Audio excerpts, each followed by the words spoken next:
In the 1960s, CIA satellites spotted thousands of mysterious circular structures hidden in the mountains of Fujian, China. These enormous rings, arranged in clusters among the clouds, alarmed intelligence analysts who believed China had secretly built nuclear missile silos in this remote region. The misunderstanding lasted 20 years. Only when satellite technology improved did the truth finally emerge. These circles were not weapons. They were homes. They're called Tulou. The Fujian Tulou are among the most unique residential wonders in architectural history. Standing amidst the green mountains and clear waters of southeastern China, they were built from the humblest materials, earth and bamboo, into magnificent clan fortresses. In 2008, 46 Tulou were inscribed on the UNESCO World Heritage list. Today, let us step inside these castles of the earth and listen to their stories spanning centuries.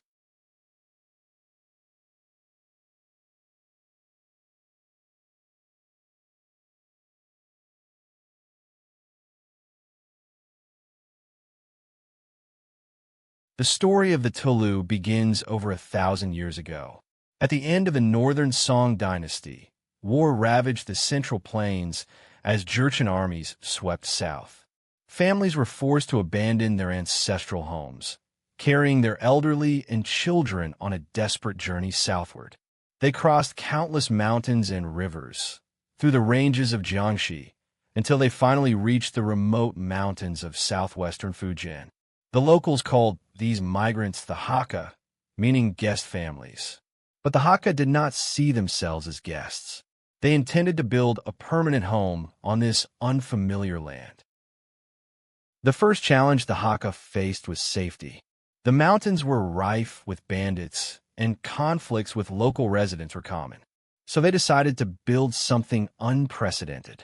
Using local materials, they mixed clay, sand, and lime with sticky rice and brown sugar, reinforcing it with bamboo strips and wooden splints. Layer by layer, they rammed these massive walls upward. The base walls measured 1.8 meters thick, solid as rock. And so the Tulou was born.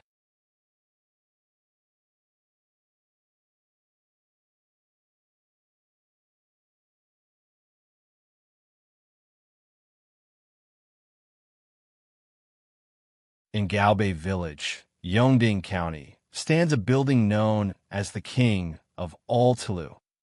Chengqi Lou built during the 48th year of Emperor Kangxi's reign.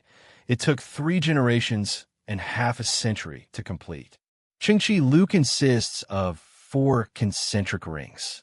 The outer ring rises 4 stories, with 72 rooms per floor, totaling nearly 400 rooms. At its peak, over 80 families and 600 people lived here, all surnamed Jiang. What is most astonishing is the design philosophy.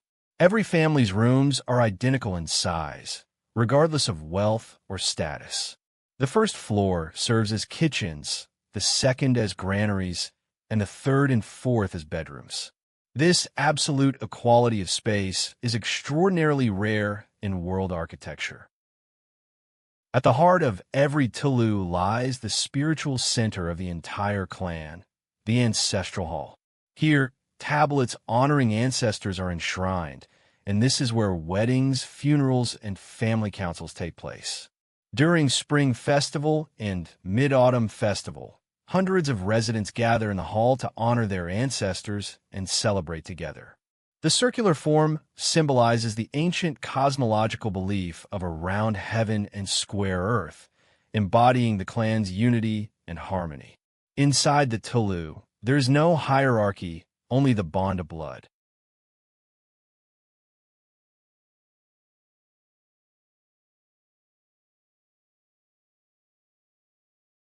Hidden in a mountain hollow in Shuyang Town, Nanjing County, lies the most beautiful jewel of all Tulou clusters, Tianluokeng.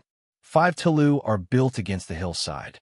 Viewed from above, one square Tulou sits at the center, surrounded by 3 round Tulou and 1 oval Tulou, forming the world-famous 4 dishes and 1 soup arrangement.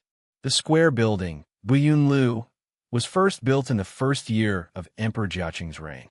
In 1936, it was burned down by bandits, then rebuilt on its ruins. Though the 5 buildings were constructed over a span of 170 years, they form a seamless whole, blending naturally with the surrounding terraced fields, streams, and bamboo groves.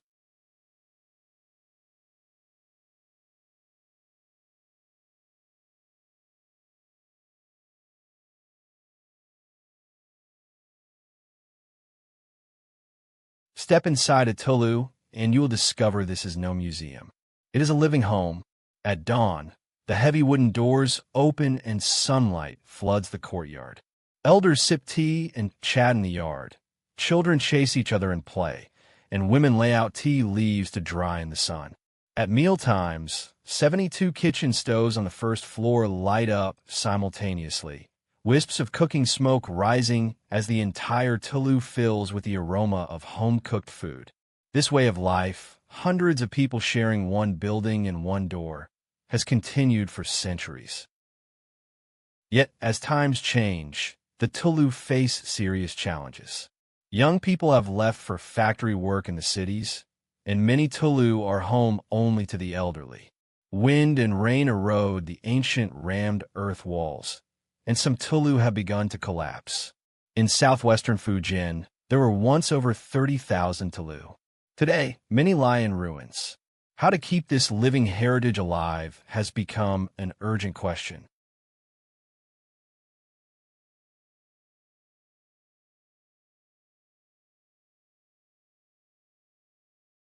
Encouragingly, the forces of preservation are gathering strength. UNESCO recognition has drawn the world's attention to these mountains. Local governments have launched major restoration projects, using traditional techniques to repair damaged walls.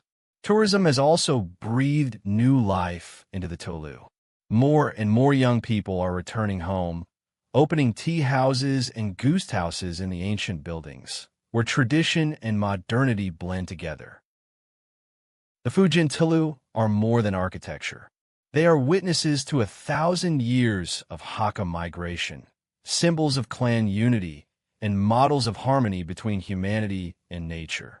These castles built from earth have weathered centuries of storms, yet still stand, crossing eras yet ever renewed.